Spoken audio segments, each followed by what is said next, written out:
Bismillahir Rahmanir Rahim. Let us continue on with our tafsir. And we are on ayah number 16. قال الله تبارك وتعالى أولئك الذين اشتروا الضلالة بالهدى فما ربحت تجارتهم وما كانوا مهتدين. Those are the ones who have bought for themselves misguidance for guidance. And this trade of theirs did not bring any profit to them, and neither were they guided. Notice again he says ulaik. Those are the ones. They are far away. In this case they are far away from guidance. And just remember whom we are talking about. This kalam, the speech, is still about the munafiqeen. Dalala means misguidance, huda, guidance, tijara is trade, muhtadeen means guided. These are some of the key words in the ayah. Reflecting on this ayah, let's take some fawaid. We take the good teaching method of giving an analogy using that which people are familiar with. Do you see the trade analogy being given? They bought misguidance and they sold guidance, and this was not a profitable trade. And this is because the Arab in those days were skilled at trading. Trade was the main way of earning money. So they can relate to business examples. And also reflecting, we see the foolish nature of the munafiqeen in that they would make such a trade. We have spoken about how all the kuffar are in fact foolish. Also, note how he says that they bought misguidance. When you purchase something, you are desirous of it. And so it gives us a sense that these kuffar are actually desirous of misguidance. And this is the state of the kuffar. They literally desire misguidance and they see it as guidance. Taking the flip side of this ayah, we may say that Iman is what brings you profit in this world and in the hereafter, not kufr.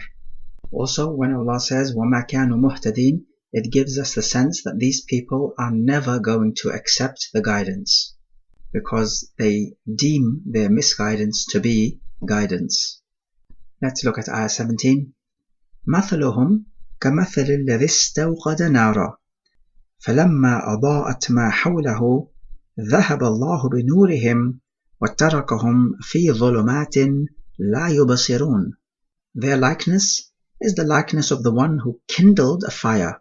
Then, when it illuminated all around him, Allah removed their light and left them in the darknesses, unable to see.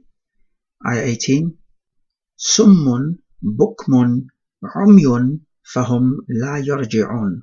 They are deaf, they are dumb, as in cannot speak, they are blind, so they will not return, meaning to the right path.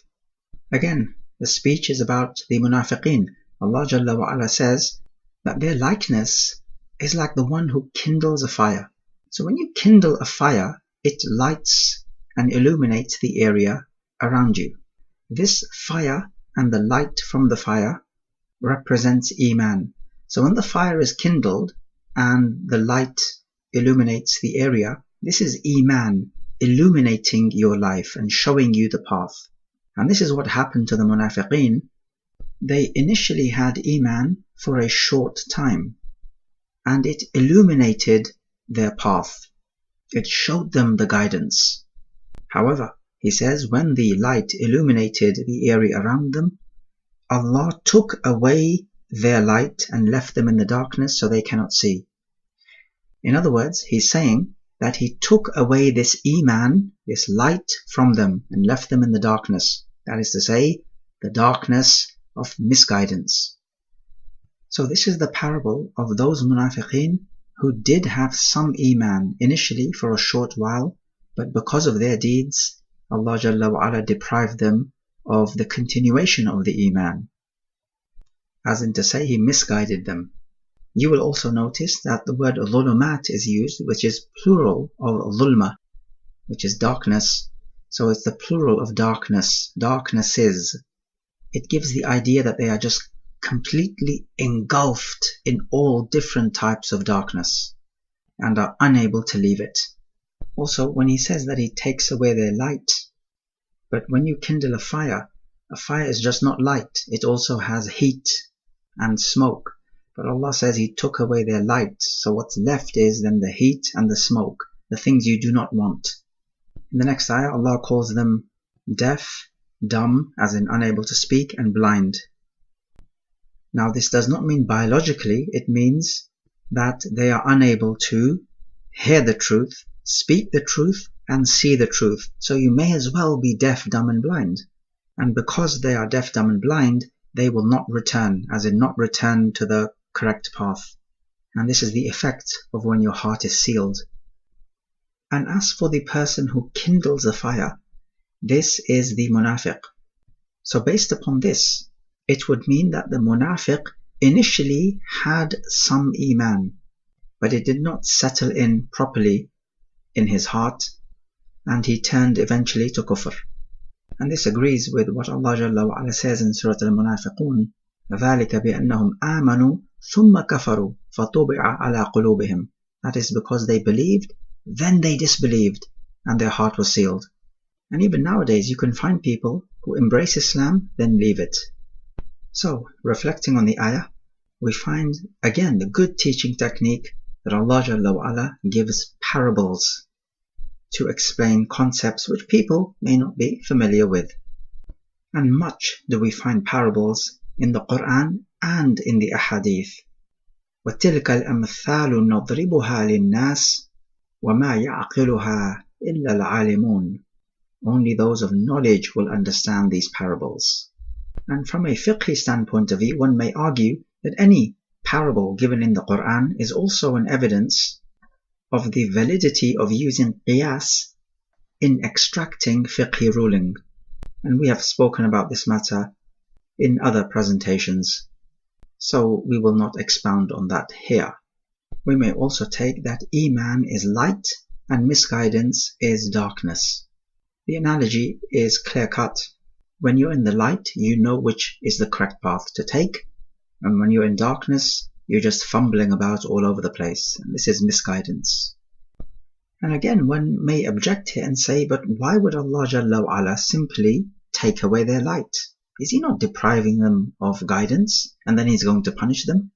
Well, the answer is, as we have spoken about before, Allah Jalla wa Ala misguides people because of their actions, not because Allah forces misguidance on the people.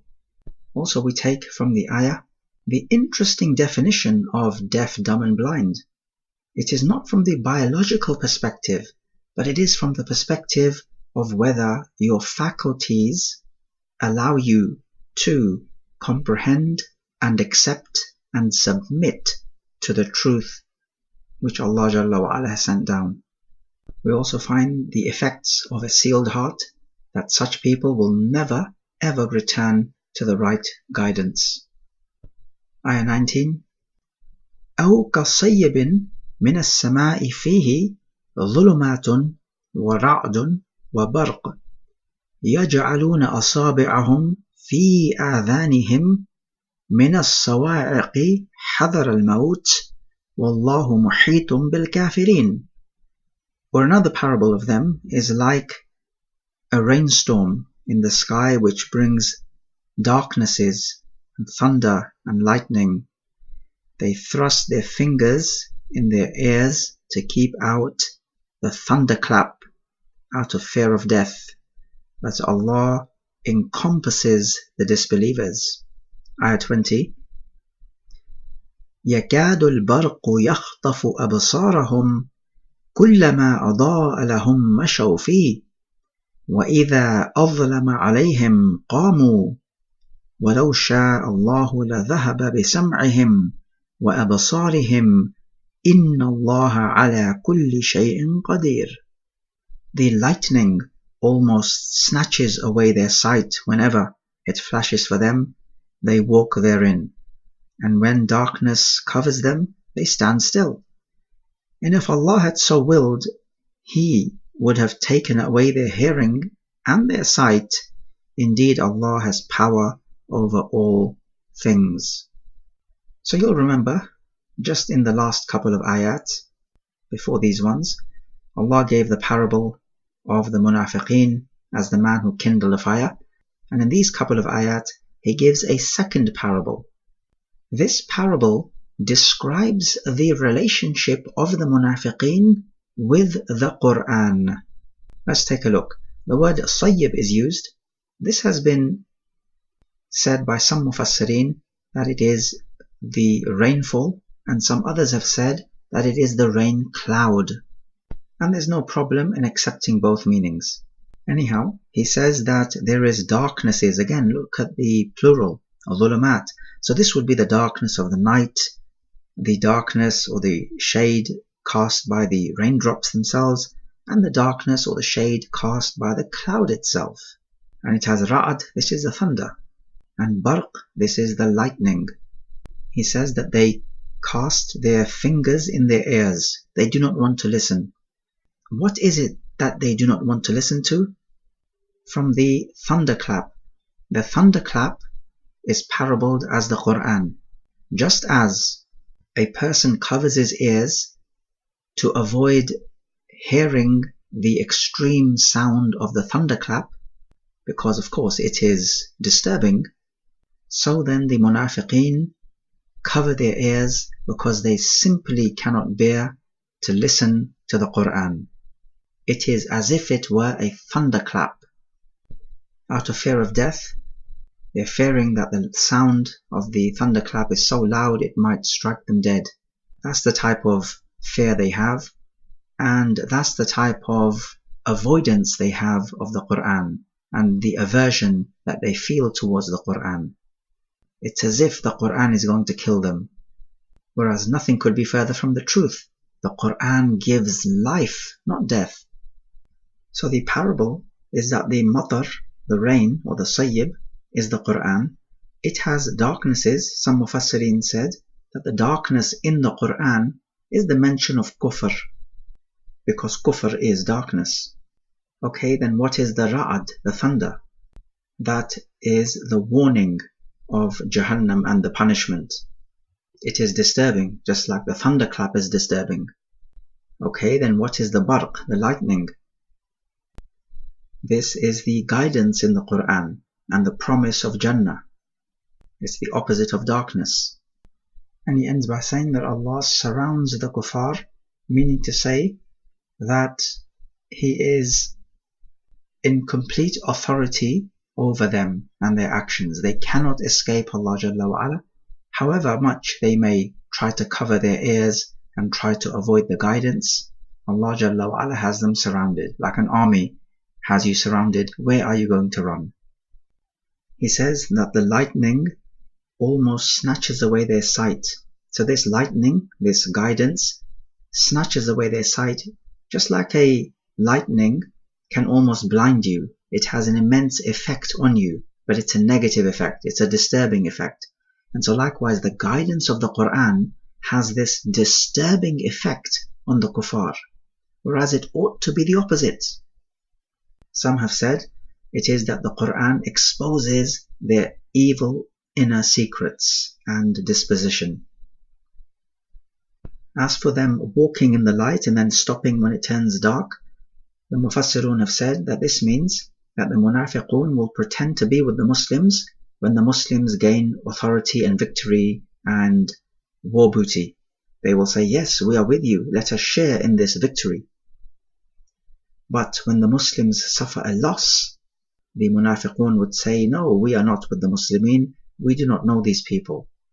So this is the parable of where he says that when it turns dark, they stop walking, they stand still, meaning they stop walking with the Muslimin. So this is how they pick and choose. They have no principles. And then Allah ends off by saying if He wanted to, He could have taken away their hearing and their vision. This is their physical hearing and their vision. Indeed, Allah is able to do all things. So reflecting on these ayat then, we may take that this parable given in ayah number 19 and 20 is the parable of the relationship of the munafiqeen with the Quran. And that we may also say that this parable is the parable of those munafiqeen who never had any iman in them in the first place, And the parable laid out in ayah number 17 and 18 is the parable of those munafiqeen who initially did have some iman, but Allah Jalla wa Ala took it away. So reflecting again, we find that when your heart is sealed, you approach the Quran in completely the wrong way. You close your ears. You cannot bear it. It is like a thunderclap on your ears. And you feel it is going to kill you. Whereas it ought to be the other way around. Your heart and your ears should be open to the Quran. And you feel that the Quran gives you life. Ya ayyuhalladhina amanu istajibu lillahi wa lirrasuli idha da'akum lima yuhyikum. Answer the call of Allah and the Messenger when they call you to that which gives you life. The Quran is all about life, biological life and spiritual life. So do pay attention to these two parables. People read them all the time, but they do not actually understand what exactly is going on, because these ayat are tricky to understand without the tafsir. هذا والله أعلم.